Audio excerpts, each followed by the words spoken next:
To begin our Sunrise Smart Start headlines, today may very well mark the end of the road for the Fishers Fire District. There's a special meeting tonight discussing the possible dissolution we've been covering for weeks of the department's services in Victor. Could shut down by the end of the month. Amid public outcry all summer, the Board of Commissioners did delay a vote to shut down the district at its last meeting. That was in July.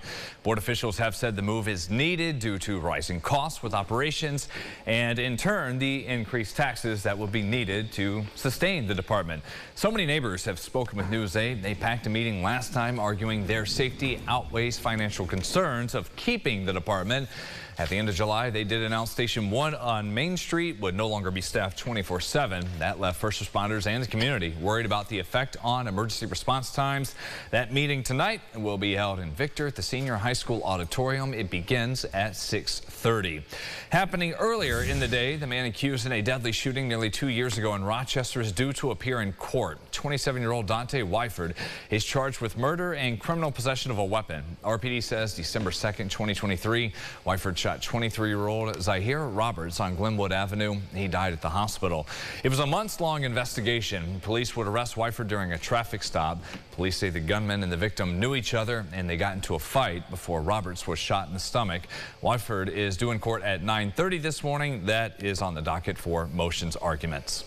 President Trump will welcome Ukrainian President Volodymyr Zelensky, as well as a number of other European leaders, to the White House today, and they plan to talk about the war between Ukraine and Russia. Some of those officials from Europe going to the meeting include the leaders of Britain, France, and Germany. This will be Zelensky's first visit to the White House since February. And that was when President Trump publicly berated him during their meeting in the Oval Office.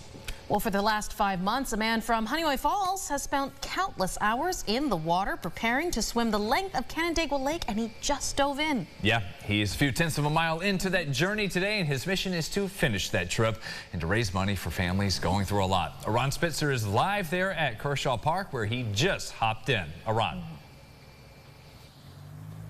Yeah, guys, Luca Spagnolo has been practicing, as you said, working on this for months, and the longest he's done so far is around 8 miles. So this is going to be quite the feat for him, because he is set to swim around 16 miles across Canandaigua Lake. That is his ultimate goal, and he's doing this all to raise money for 14-year-old Charlotte from Farmington and Derek from Newfield in their battle, to help them in their battle with cancer. He chose to swim because his cousin Julian, who died of brain cancer in 2024, pushed him to get in the water. He says when he swims, he thinks about how Julian impacted his life. At last check, Luca was able to raise over $15,000 through his GoFundMe, surpassing his original goal. And this was all before the actual swim. So he says it's all worth it, even though when we heard from him a few weeks ago, he said he is by no means a pro.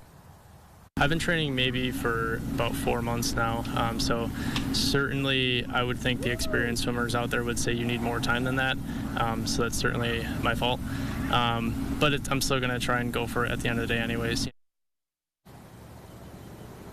Luca expects to finish his swim between 6:30 and 8:30 tonight, but I have to say I'm watching him, and he's going quite fast, making pace. And if you want to see how he's doing, you can check his Facebook page, where his loved ones are keeping everybody updated. And of course, if you want that link to the GoFundMe, you can find it at our website, rochesterfirst.com. For now, reporting in Canandaigua, Ron Spitzer, News 8. It's nice and still, no waves for Luca. Cheering for him today. Just a note, in your traffic headlines, Henrietta might be a bit busier this morning. More than 3,000 first-year students are moving in at RIT.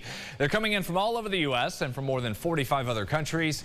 The move-in officially begins on campus at 8. That'll run all day. Last arrivals around 6 p.m. The returning students move in tomorrow. Your Sunrise traffic still have that issue at the Rochester Grease Line. Westridge Road blocked at Dewey Avenue. That intersection still waiting to clear. View 490 in and out of downtown. How about that? Nice and cool and some sunshine today. It'll be a struggle to get up to 70 for a lot of people today.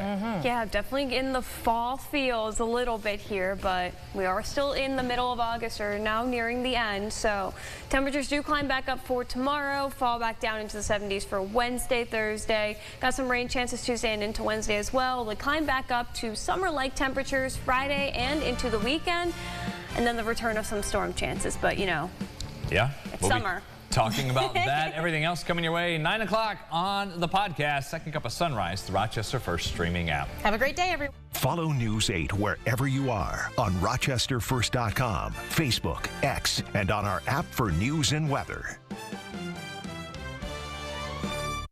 Get the Rochester First streaming app today for everything you love from News 8 on demand, plus exclusive shows you won't see anywhere else. Search ROC and download for free on Roku, Amazon Fire, and Apple TV.